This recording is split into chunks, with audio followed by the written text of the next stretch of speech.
Hey guys, welcome back to my channel. Navratri शुरू हो चुकी है तो आप सभी को मेरी तरफ से हैप्पी नवरात्रि, हैप्पी दुर्गा पूजा और जय माता दी। नवरात्रि जब भी आते हैं तो जो चीज़ सबसे पहले हमारे दिमाग में आती है वो पूजा पाठ और व्रत। नवरात्रि हमारे देश में बहुत पुराने टाइम से मनाए जाते हैं। माँ दुर्गा के 9 रूपों की पूजा की जाती है नवरात्रों के 9 दिनों में, और ऐसा माना जाता है कि जो नवरात्रि के 9 दिन का व्रत रखता है उसकी सारी विशेष पूरी हो जाती हैं। तो ये तो है धर्म की बात। अब हम बात करते हैं कि नवरात्रि के व्रत के पीछे जो साइंस है उसकी। नवरात्रि के व्रत के पीछे एक बहुत बड़ी साइंस है। नवरात्रे हमारे देश में 2 बार मनाए जाते हैं, एक बार जब गर्मियां शुरू होती हैं और एक बार जब सर्दियां शुरू होती हैं।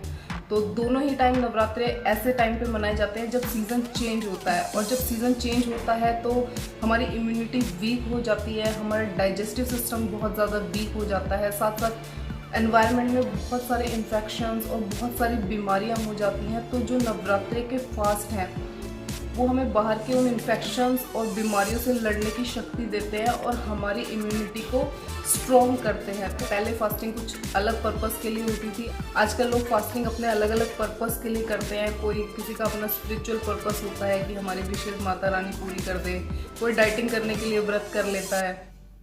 लेकिन जैसे जैसे टाइम चेंज होता है ऐसे ऐसे हम अपने हिसाब से, अपनी कन्वीनियंस के हिसाब से उन रिचुअल्स में मॉडिफिकेशन कर लेते हैं, व्रत रखने के तरीके में मॉडिफिकेशन कर लेते हैं। तो नवरात्रि की व्रत की अगर बात करें तो बहुत सारे लोग हैं जो नवरात्रि का व्रत अलग अलग तरीके से रखते हैं। कोई व्रत में पूरा दिन कुछ भी नहीं खाता है, कोई व्रत सिर्फ फ्रूट्स पे करता है, कोई व्रत नया नया खाना खाने के लिए ही करता है, और कुछ लोग ऐसे होते हैं जो पूरा दिन बिल्कुल कुछ भी नहीं खाते और फिर शाम को बहुत सारा एकदम से खा लेते हैं। तो ये सारे मॉडिफिकेशन हमने अपने हिसाब से व्रत में कर लिए हैं। तो अब हम बात करते हैं कि फास्टिंग के पीछे एक्चुअल साइंस है क्या। जब हम फास्ट रखते हैं तो हमारी बॉडी डिटॉक्सीफाई होती है। अब वो डिटॉक्सीफाई होती कैसे है? जब हम फास्ट करते हैं तो सबसे पहली चीज़ जो हम नहीं खाते हैं वो है अनाज। अनाज को डाइजेस्ट करने में हमारी बॉडी को बहुत ज़्यादा टाइम लगता है। तो जब हम अनाज नहीं खाते हैं तो हमारा डाइजेस्टिव सिस्टम बहुत ज़्यादा रिलैक्स होता है और हमारा इनर सिस्टम एक टाइम पे एक ही काम कर सकता है। या तो वो आपके खाने को डाइजेस्ट कर सकता है या फिर आपकी बॉडी की रिपेयरिंग और हीलिंग कर सकता है। तो जब हम फास्ट रखते हैं और हम बहुत ज़्यादा हैवी फूड नहीं खाते हैं, हमारे डाइजेस्टिव सिस्टम को रिलैक्स मिलता है और उस टाइम पे हमारी बॉडी की हीलिंग होती है, हमारी बॉडी की रिकवरी होती है, हमारी बॉडी डिटॉक्सीफाई होती है और उसी की वजह से हमारी इम्यूनिटी धीरे धीरे स्ट्रॉन्ग हो जाती है। लेकिन आजकल हमारा व्रत करने का तरीका बिल्कुल बदल चुका है। आजकल हम व्रत में डेली से ज़्यादा खाते हैं। व्रत में हम लोग आलू फ्राई करके खाते हैं, चिप्स खाते हैं और पता नहीं क्या क्या खाते हैं। तो उसमें क्या होता है कि हम जितना डेली में कैलोरीज लेते हैं उससे बहुत ज़्यादा कैलोरीज लेते हैं और हमारे डाइजेस्टिव सिस्टम को रिलैक्स करने की बजाय और ज़्यादा मेहनत करनी पड़ती है उस खाने को डाइजेस्ट करने के लिए। इसीलिए आजकल ऐसा होता है कि व्रत करने से हमें एनर्जी न मिल के हम वीक फील करते हैं, हम लो फील करते हैं। अगर व्रत को सही तरीके से किया जाए तो व्रत में आप बहुत ज़्यादा एनर्जेटिक फील करेंगे, आपकी बॉडी एकदम फ्रेश फील करेगी और भी बहुत सारे हेल्थ बेनिफिट्स हैं जो कि फास्टिंग की वजह से हमें मिलते हैं।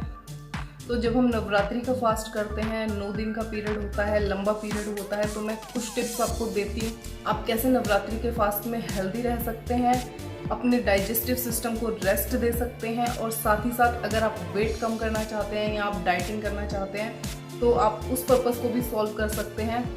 तो सबसे पहले तो हमें लिक्विड का इंटेक ज़्यादा से ज़्यादा करना है। आप पानी पी सकते हैं, छाछ पी सकते हैं, शिकंजी पी सकते हैं, आप जूस पी सकते हैं या फिर आप नारियल पानी पी सकते हैं। अब जो लिक्विड, आप ज़्यादा से ज़्यादा लिक्विड का इंटेक करने की कोशिश करें।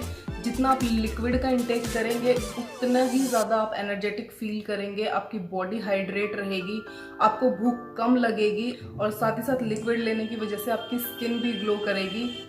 थोड़े से आप नट्स अपने डाइट में ऐड कर सकते हैं, उससे आपको एक हेल्दी फैट मिलेगा, ओमेगा 3 आपको मिलेगा जो कि आपकी हेल्थ के लिए बहुत ज़्यादा अच्छा है। आप फ्रूट्स ले सकते हैं जो कि इजीली डाइजेस्ट हो जाते हैं और साथ ही साथ उसमें फाइबर होता है, तो वो हमारे डाइजेस्टिव सिस्टम को बहुत ही ज़्यादा सपोर्ट करता है। तो फ्रूट्स आप जब भी फास्ट रखें फ्रूट्स ज़रूर खाइए। और नवरात्रि के फास्ट की कुछ स्पेशलिटी होती है जैसे कि कुट्टू की पूरियाँ या साबूदाना, तो मैं आपको सजेस्ट करूँगी कि आप वो चीज़ें दोपहर में खाइए, कोशिश करें कि कम से कम उसमें तेल या घी का यूज़ करें। जो भी कुछ ऐसी हैवी चीज़ है जिसको डाइजेस्ट होने में टाइम लगता है, जैसे कुछ लोग आलू को फ्राई करके खाते हैं, आप वो सब चीज़ें खा सकते हैं, लेकिन आप उसको लंच में खाइए ताकि आपकी बॉडी को टाइम मिल जाए उसको डाइजेस्ट करने में। आप 4 बजे के बाद बिल्कुल कुछ भी हैवी फूड मत खाइए। कोशिश करिए कि आप लिक्विड दूध ले सकते हैं या फिर फ्रूट्स ले सकते हैं आप शाम के टाइम।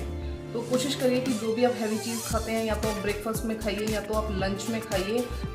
आप डिनर में कुछ भी हैवी ना खाएं, क्योंकि रिचुअल हमारे यहाँ पे ऐसा है कि पूरा दिन हम कुछ नहीं खाते हैं और शाम को हम व्रत खोलते हैं तो बहुत सारा फ्राइड आलू, कुट्टू की पकौड़ी वगैरह खा लेते हैं। तो हमारे डाइजेस्टिव सिस्टम को रिलैक्स मिलने की बजाय और दुगनी मेहनत करनी पड़ती है उसको पचाने के लिए, तो वो बिल्कुल भी आपकी सेहत के लिए अच्छा नहीं है। आप एनर्जेटिक फील करने की बजाय और ज़्यादा लो फील करेंगे। अगर आप भी ऐसा करते हैं तो आप थोड़ा सा अपने रूटीन में चेंज करके बहुत अच्छी तरह नवरात्रि के फास्ट को रख सकते हैं। आप पानी का इंटेक अच्छे से कीजिए और एक साथ बहुत सारा खाना खाने की बजाय आप छोटे छोटे मील्स लीजिए ताकि आपकी डाइजेस्टिव सिस्टम को बहुत ज़्यादा मेहनत ना करनी पड़े उसको पचाने के लिए और आप एनर्जेटिक भी फील करें। क्योंकि अगर बहुत सारा ऑयली आप खा लेंगे एक साथ तो ऑब्वियस है कि आपको नींद आएगी या आप लो फील करेंगे। तो इसलिए थोड़ा थोड़ा पोर्शन खाएं, एक साथ बहुत ज़्यादा बिल्कुल भी ना खाएं। आप दही खा सकते हैं, दूध पी सकते हैं और बहुत सारी अच्छी चीज़ें हैं जो कि आप अपनी डाइट में ऐड कर सकते हैं। फिजिकल हेल्थ के साथ साथ ये आपकी मेंटल हेल्थ के लिए भी बहुत ज़्यादा इम्पॉर्टेंट है, क्योंकि ऐसा माना जाता है कि जब हम फास्ट करते हैं तो हमें झूठ नहीं बोलना चाहिए, हमें किसी की चुगली नहीं करनी चाहिए या कुछ भी नेगेटिव थॉट्स हमें अपने माइंड में नहीं लाने चाहिए।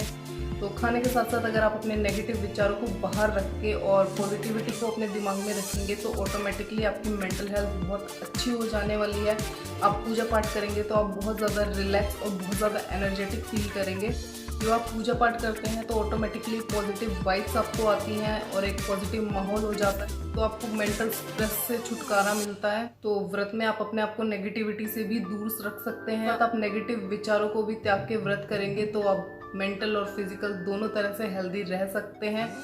अब बात आती है डिसिप्लिन। तो जब हम व्रत करते हैं तो हम एक डिसिप्लिन में आ जाते हैं, टाइम से उठना, नहाना धोना, सब काम, पूजा पाठ एकदम टाइम से करना। तो हम अपनी पुरानी आदतों को साइड में रख के कुछ टाइम के लिए डिसिप्लिन में आ जाते हैं, तो हमें छोटी छोटी चीज़ों का स्ट्रेस नहीं होता है, क्योंकि जब सब काम टाइम पे होता है तो हमें कोई स्ट्रेस ज़्यादा एक्स्ट्रा लेने की ज़रूरत नहीं है। तो ऐसे में हमारा मेंटल स्टेट भी बहुत ज़्यादा अच्छा हो जाता है।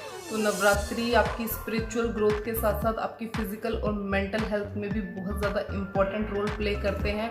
तो आई होप मैंने आपको अपना मैसेज अच्छे से कन्वे किया है और आप ये टिप्स फॉलो करके नवरात्रि के व्रत रखने के साथ साथ एनर्जेटिक और हेल्दी भी रह सकते हैं।